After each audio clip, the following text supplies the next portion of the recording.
อนนี้เรามาถึงน้ำตกทีลอซูแล้วนะครับต่อไปนี้เราจะเดินเท้าเข้านะครับ เราจะเดินเท้าเข้าระยะทางประมาณกิโลกว่าครับกิโลกว่าครับร่วม2 กิโลแล้วก็เป็นระยะทางเดินเท้าโดยตลอดครับไปพาไปเลยครับเร็วว่ะเดินป่าครับ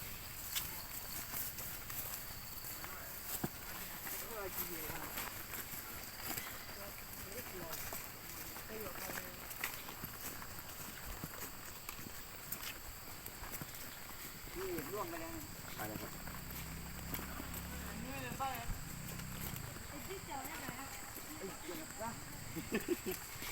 นี่จะเป็นน้ำอมฤตนะครับที่นี่มาที่นี่ตั้งแต่มานี่คือ ยังไม่ได้ขาดปากยังไม่ได้ขาดคอเลยนะครับเมื่อคืนน้ำดื่มเพียบเมื่อคืนมาถึงแม่โคแล้วนะครับเมื่อคืนมาถึงโคทะนะครับเมื่อคืนผมเมาตีลังกาเลยครับเมื่อคืน มีคนมาส่งที่พักนะครับเมื่อคืน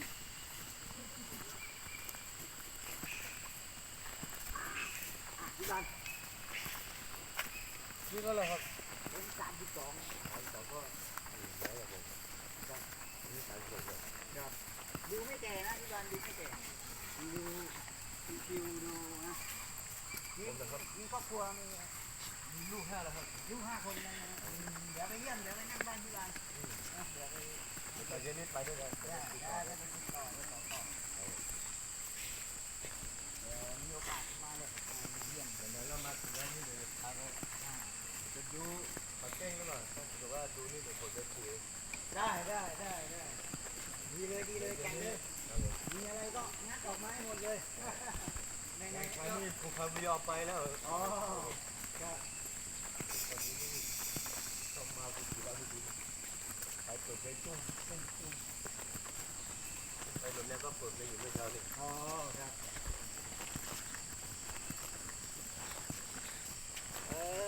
สภาพป่าความสมบูรณ์ก็จะมีมากนะครับเป็นป่าอันนี้เป็นป่าชื้น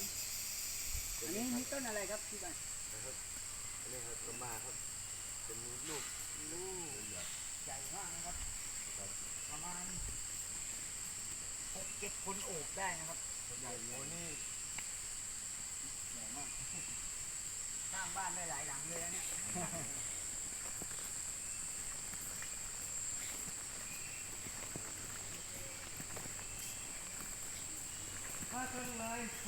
เมื่อเข้าป่า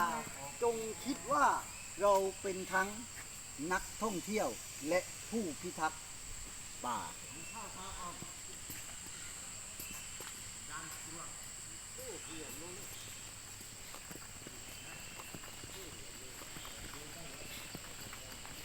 และ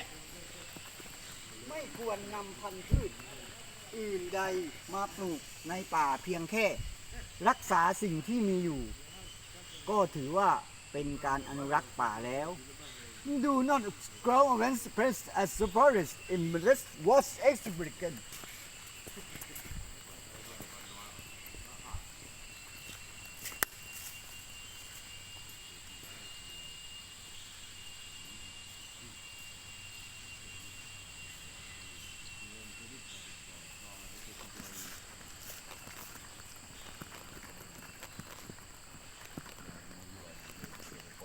อย่าทำร้ายต้นไม้ด้วยการกรีดหรือขีดเขียนแล้วภาษาอังกฤษดูครับครับ Do not disturb the tree by hunting or winching on it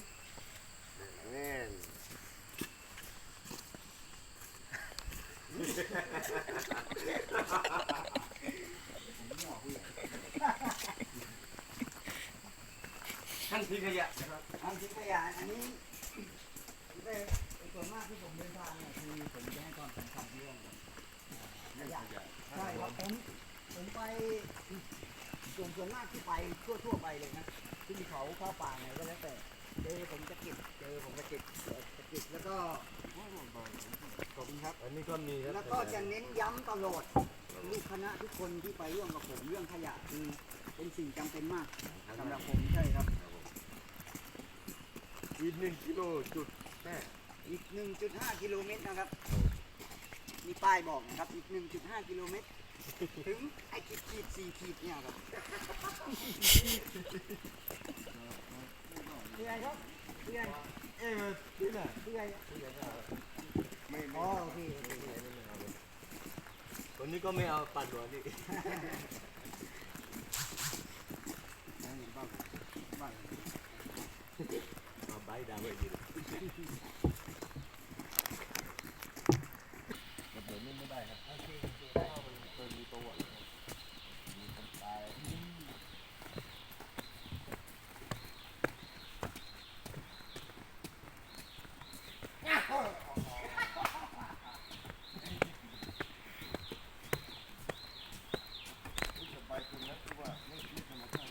ครับน่าจะไม่ควรมีนะจะให้เป็นเส้นทางสำรวจธรรมชาติ เยอะทางตานี่ เฉพาะเลยดีกว่าที่บ้านค่อยบ้านผมเนี่ยค่อยค่อยค่อย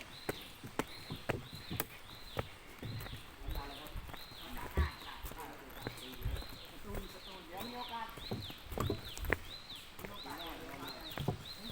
ตเตอรี่รางวัลที่1พาทั้งหมู่บ้านเลยผมมาเที่ยวสตูลผมมารับทั้งหมู่บ้านเลยรางวัลที่1ครับไปเที่ยวทะเลอย่าพาไปเที่ยวคนที่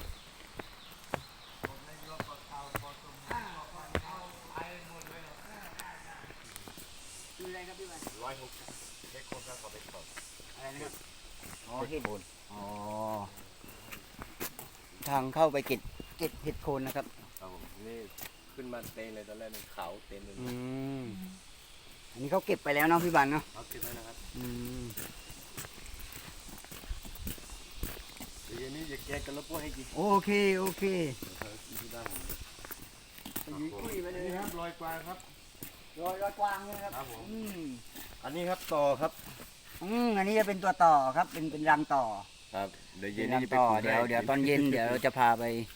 ลาก พาไปขูด อันนี้จะเป็นรอยเท้ากวางนะครับ เดี๋ยวปุ้ยเกี่ย รอยเท้ากวาง ที่วันไหนพี่ปุ้ย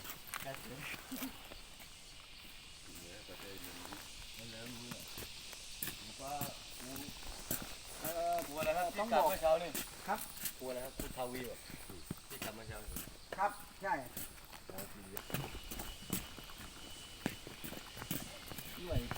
กล้วยเถื่อนนี่จะเป็นกล้วยเถื่อนกล้วยป่านะครับเริ่มแตกผล นี่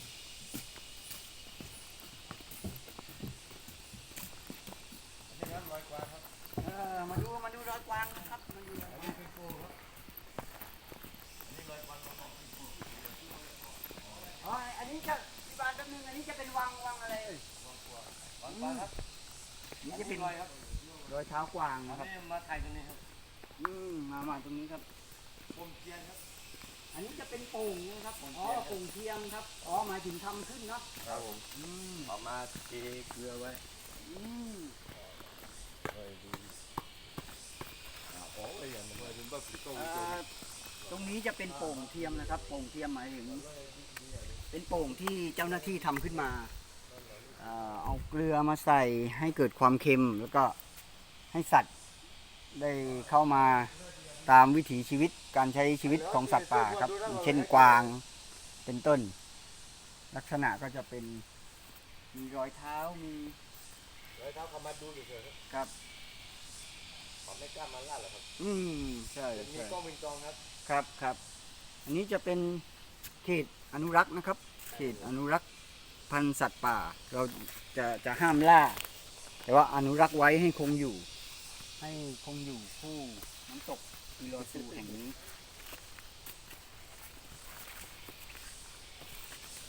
มีรอยเท้ากวางเต็มหมดเลยครับ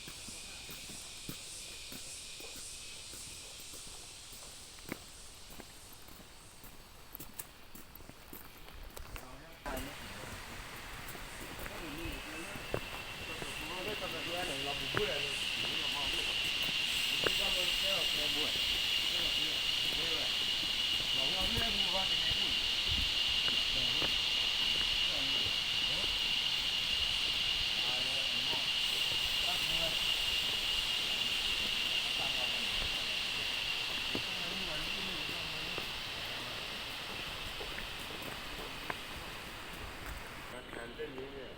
ชาวบ้าน รับเหมาไม่จ่ายตังค์ อืม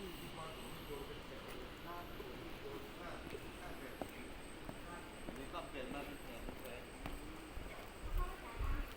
ไม่จ่ายตังค์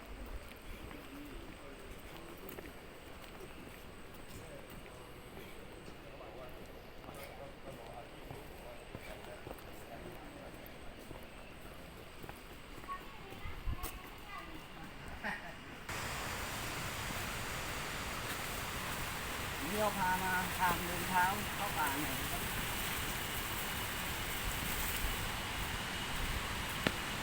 จำบอกนะว่าจำรำพาไป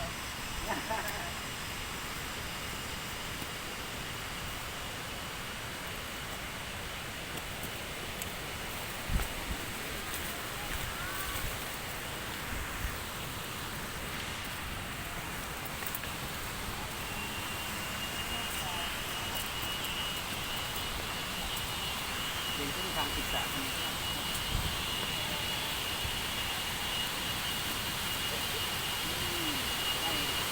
ได้ถึงแล้วครับ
วิซึ่งนะ